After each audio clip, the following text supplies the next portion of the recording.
Hi everybody, I hope that you're all doing really well. So I just want to make something clear. I may look like quite nice and I've got my fancy little dress on up top, but it's very important for me for you to know that actually everything's a shambles. I'm wearing jogging bottoms on the bottom. I have not washed my hair for 6 days and I've got a big pile of washing that has been sat there since Tuesday. It is now Saturday because I couldn't be bothered to put it away. But I put a fancy top on and did my makeup a little bit more extra than I usually do because I wanted to overcompensate for the fact that it's all a mess. It's not a mess, I'm just not very organised right now. But today I am back to talk about the books that I read in the first half of November. November's been a bit of an interesting month. I feel like in some ways a lot of things are gearing up, but then in other ways people are starting to wind down quite a lot because we're getting up to Christmas. People are starting to take a bit more of a relaxed approach to things. I feel like a lot of people at my work, myself included, are taking their annual leave because we still have a lot of days to take off, but at the same time there's a lot of things going on. You know, the end of the year is not quite here. We're not in the holiday season yet. I'm in an Amjam production of My Fair Lady and that's going to be happening in less than 3 weeks. And as we know, I am not a dancer, so a lot of that has got to be really drilled into me. Things are all starting to come together, but also I know that the 2 weeks where I've got tech and then also the actual run of the show, it's just going to be a bit chaotic. So I feel like in many ways reading is probably going to take a back seat, but I don't want that to be the case. But without much further ado and rambling, let's just get into the books. First off, I'm going to briefly touch on a book that is a reread for me. The reason I'm rereading it is because this was the October book for the I Should Have Read That book club that I host with Shannon at 155 Books, as well as Clarice from Clarice's Corner. And that book was The Song of Achilles by Madeline Miller. Let's all just take a moment for the beautiful, beautiful 10th anniversary edition. Unfortunately, mine is not the one that has the signed plate. I was a little bit too late to get that, but nevertheless, like, look how beautiful.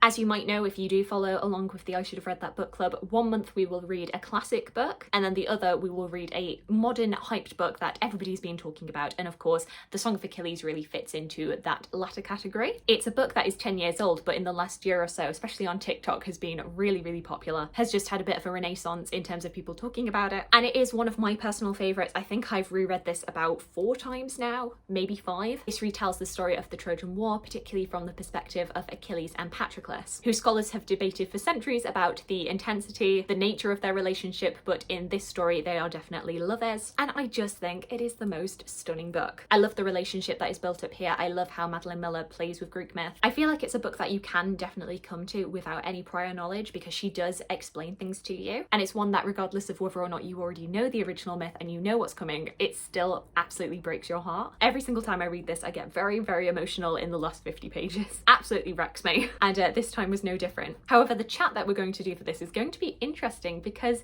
this has been not a universally loved book within our book group. I mean, after his Living Pride and Prejudice, like, something had to give, but I know that Shannon didn't really get on with this book and she actually DNF'd it. We've been joking back and forth about this because I've been very dramatic and be like, oh my goodness, how can you not like this book? And Shannon, I hope you know that it's all in good jest. No, I lie. We duel at dawn. We hearken. Dawn. Guns drawn. Do do do. I have the honor to be your obedient servant. C.Coyne.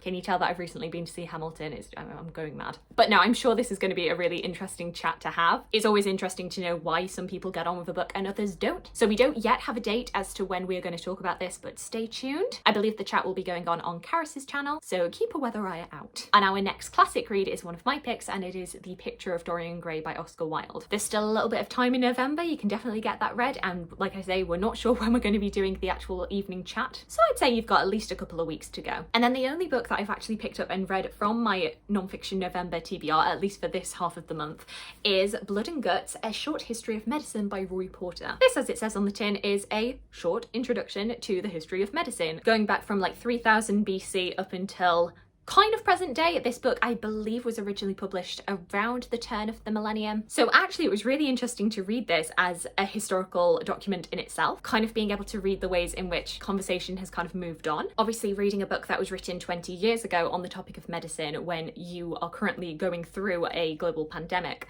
it's interesting. It's an interesting read. Some things in here feel very relevant in a way that they wouldn't have done a couple of years ago, whereas other things just seem starkly out of date. Each chapter of this book focuses on a different facet of medicine, be that disease, be that surgery, be that therapy, the role of the laboratory in researching illness and disease. And it's really a whistle-stop tour through millennia to do with each of those topics. I will say at points I found this not to be a very focused read. Roy Porter would kind of jump from topic to topic in a way that I didn't always feel linked up with what he had talked about before. At times, the way that he would jump from topic to topic kind of felt a little bit stream of consciousness, rather than something that was like a clear, coherent argument. I say this as somebody who's never written a clear, coherent essay in her life, though it's one that I'm definitely glad that I've read. Next up, the first of my Christmas books for this year. I do typically find that I tend to read my Christmas books in November. I get really hyped about reading Christmas books because they're appearing in the shops, and then by December, I've kind of had my fill of Christmas. To be clear, just the Christmas books, not the actual Christmas season itself. I love Christmas, but I kind of feel like I want to go back to my normal reading. But the first of those books that I picked up on a bit of a whim when I went to Dump Books at the weekend was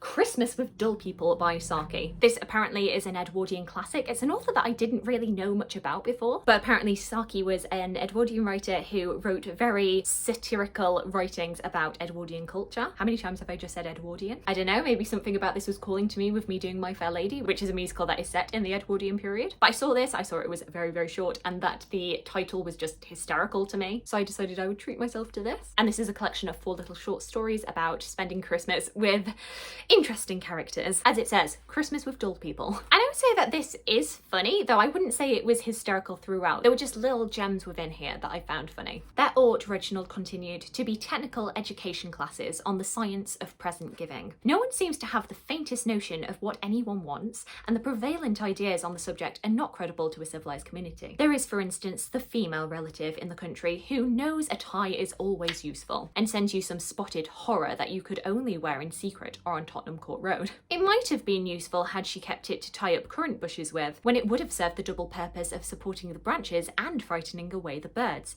for it is an admitted fact that the ordinary tomtit of commerce has a sounder aesthetic taste than the average female relative in the country. Then there are ants. They are always a difficult class to deal with in the matter of presents. The trouble is that one never catches them really quite young enough. By the time one has educated them to an appreciation of the fact that one does not wear red woolen mittens in the West End, they die, or quarrel with the family, or do something equally inconsiderate. That is why the supply of trained ants is always so precarious. Do you see what I mean? It isn't like rip-roaring funny, but like little nods of humour that I think if you're a certain kind of person, you will find funny and relatable to your Christmas time. I think if you've ever been at a Christmas party or a Christmas dinner and you've kind of looked around the table and thought, oh my god, who are these people and why am I spending time with them? Then this is a book that's going to really appeal to you. Of course, not you, family. I love you, family. I'm looking forward to coming to Christmas with you. Much love. And then finally, the last book that I'm going to show you today is one that is very near and dear to my heart, and that is Clarice Bean, Think Like an Elf by Lauren Child. A bit of a rarity for me in that this is a children's book, as you can see, but this is one that I was highly anticipating, and I am so glad that I have it in my life. So I've mentioned before that I was a really big fan of the Clarice Bean novels when I was a kid. Lauren Child originally introduced this character through some of her picture books that were intended for younger readers, but as this character got a bit more popular, she brought out novels. There was Utterly Me Clarice Bean Spells Trouble, and Clarice Bean Don't Look Now. And I think the last of those books came out around about 2006. So it was kind of the perfect time for me to read them. But since then, she has never brought out another novel until now. And it was Christmas themed, like how perfect for me. Clarice Bean is to all extents and purposes quite a regular child. She has a very child's view of the world. Her world kind of orbits around her family, her friends, her school. She's always trying to look at the world in creative ways. She's absolutely obsessed with a book series called the Ruby Retford series, which is a book series that she reads that is all about a child secret agent called Ruby Retford, and that really inspires her and her best friend Betty Moody. As you might expect, along the way, Clarice ends up into a little bit of mischief because this kind of way at looking at the world does not always mesh up with reality, but I always find them really uplifting. In this book, as you can expect, it takes place at Christmas time. Clarice is really lamenting the fact that she's not going to have as many people around at her house this year. Her parents have told her that it's only going to be her immediate family around for Christmas because everybody else is jetting off here, there and everywhere. But Clarice is determined that she's going to think like an elf. She's going to keep the spirit of Christmas alive. So in the days leading up, she's doing lots of different things to kind of get into the festive mood, cheer up the people around her. But as you can imagine, because she's just a child, there are certain things that she does get wrong and hijinks ensue. And it's really how Clarice and her family kind of pull things back together in time to celebrate Christmas. And I just thought this was good, wholesome fun. When I was reading this, I kind of felt myself reverting back to my 8-year-old self, which was probably when I would have read the first Clarice Bean novel. Something that's really fun about Clarice Bean is how creative it is. The book is heavily heavily illustrated. So for example, Clarice writes a list for Father Christmas and we get to see the actual paper that she writes it on, or her family are all sitting at the table and the writing takes place within that table. I feel like these books are where I originally got my love of making collages from, because that's very much the style of these stories. What I think is really interesting is that even though Clarice has not aged from her original stories back in 2006, you can definitely see that there are some more modern themes within these books. So for example, her teenage brother Kurt is a bit of an environmentalist, which is not an aspect to his character that was really there in the original books. There's also a really fun scene where her mum is kind of ranting about her friends who are going minimalist, but their way of going minimalist and making sure that they have as few possessions as possible is to offload all of their possessions to this family's house. And her mum's kind of like, yeah, it's really easy for you to be minimal and to have no possessions if you just put all of your possessions in someone else's garage. Honestly, I think this is one of the easiest 5 stars I've given this year. This just made me so happy. It made me think like an elf, it put me in a Christmas mood, and yeah. Look at the joy on my face, look at it. The age range that I would recommend this to is probably like 8 and up. If you've got little ones in your life, then I highly recommend this series. And also, let's just have a moment for the end papers, and then when you lift the dust jacket up, you've got the little house. Don't mind me, I'm just gonna gaze lovingly at this. So there we go, those are all of the books that I've read in the first half of November. Not a massive stack by any means, but there were some standout books in there to be sure. Do let me know if you've read any of the books that I've spoken about today. Alternatively, let me know about any books you've read recently and enjoyed yourselves. I'd love to hear from you. I hope you're having a fantastic day, and I look forward to talking to you again soon. Thanks. Bye.